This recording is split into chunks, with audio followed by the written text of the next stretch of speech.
जय श्री कृष्ण राधे राधे। भगवान आप सबका भला करे। आज ए भिडियो रे हस्तरेखा विज्ञान एक महत्वपूर्ण चिन्ह विषय चर्चा करवा। हाथ में थिबा हार्ट लाइन एवं माइंड लाइन मध्य एक एक्स रो चिन्ह थाए। यहाकू हस्तरेखा शास्त्र रे मिस्टीरियस क्रॉस बोली कहिथांती। एही चिन्ह जहाँ हाथ में थाए वास्तव में से कौन कोटिपति होइथांती ना यार अर्थ आउ किछि अछि। आपण बड़ बड़ सेलिब्रिटी हाथ में यही चिन्ह थिबार देखिथिबे।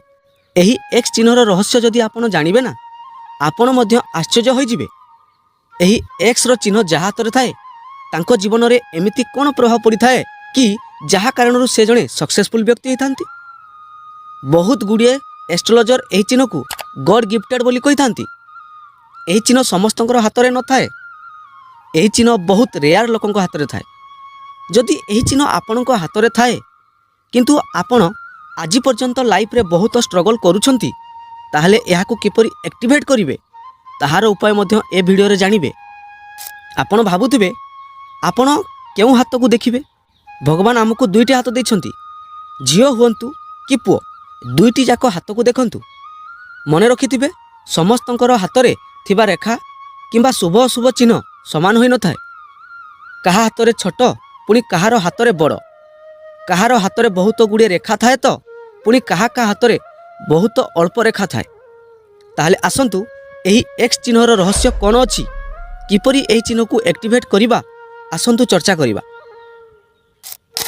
वीडियो को आरंभ करिबा पूर्वरु गोटिए अनुरोध, जदि आपण आम चैनल को प्रथम थर विजिट करूछंती ना ताहले एबे ही शुभ मुहूर्त चैनल को सब्सक्राइब करि नियंतु। काहेकि ना आम चैनल आपण मानक पई एक विशेष प्रकारर astrology, numerology, palmistry, vastu related video सर्वप्रथमे प्रदान करुछि। ताहले जय श्री राम को नाम नहीं वीडियो को आरंभ करिबा। हिंदू सनातन कही थाए कि पूर्व जन्मर समस्त लेखा आमर हस्तरेखा ही कही थाए कि आपणकर जीवन संघर्षमय हब कि आपण सफलतार सह जीवन अतिबाहित करिवे। हस्तरेखा जीवनर ब्लूप्रिंट, जीवनर गुप्त रहस्य हस्तरेखा शास्त्र में वर्णना करा जायछि। ताहले एही एक्स रो चिन्ह कौन कही थाए आसंतु जानिबा।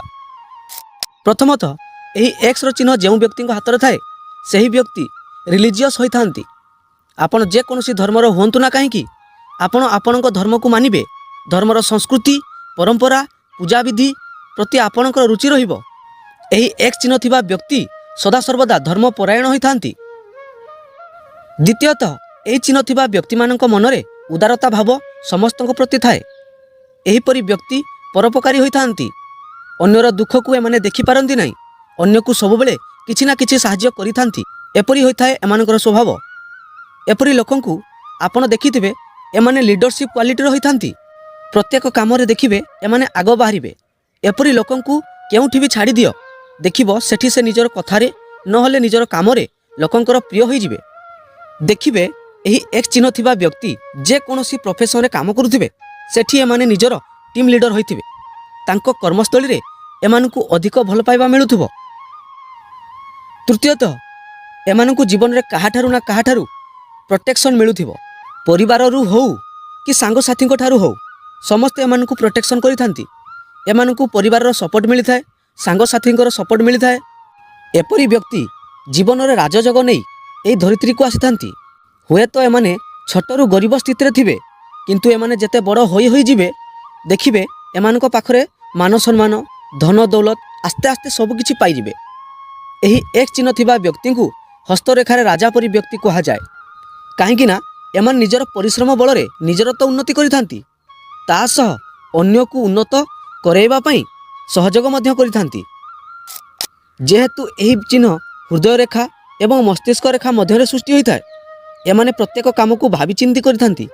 एमान निजर इमोशन को सठिक रूपे व्यवहार करिथांती। एमाने दुख हेउ कि सुख सब बेले हसुथबार आपण देखिथिबे। चतुर्थतः एपरि व्यक्ति अन्य माननकु साहाय्य सब बेले करिथांती। जनातरे हो कि अजाणतरे एमाने समस्तंकर कल्याण करि दैथांती। तार श्रेय मध्य एमाने नै न थांती। एमानक पाखरे जहाँ भी थिबो सेथिरे ही अन्य माननकु एमाने साहाय्य करिथांती। तेणु एमानकु भगवानकर एक अलौकिक शक्ति सदा सर्वदा साहाय्य करिथाए। एमाने जेते असुविधारे भी थिबे केमिति ना केमिति भाबरे सही असुविधारु एमाने बाहरी पड़िथांती। किए ना किए एमानकु साहाय्य करिथाए।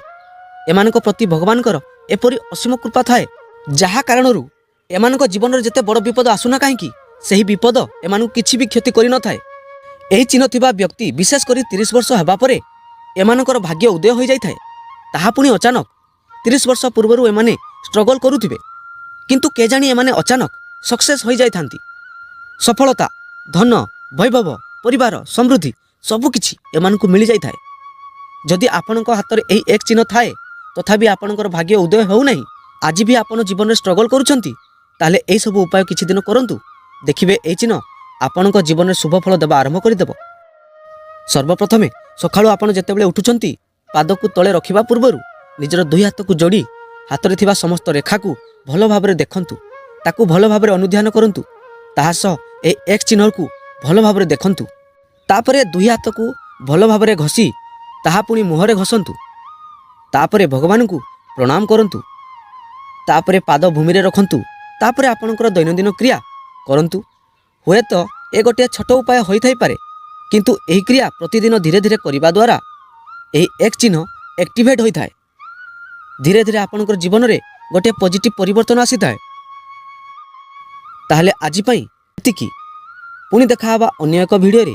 ଯଦି ଆପଣଙ୍କୁ ଆମ ଭିଡ଼ିଓ ଭଲ ଲାଗିଥାଏ ତାହେଲେ please like, share, comment this video. ଜୟ ଜଗନ୍ନାଥ, ଜୟ ମା ସମଲେଇ।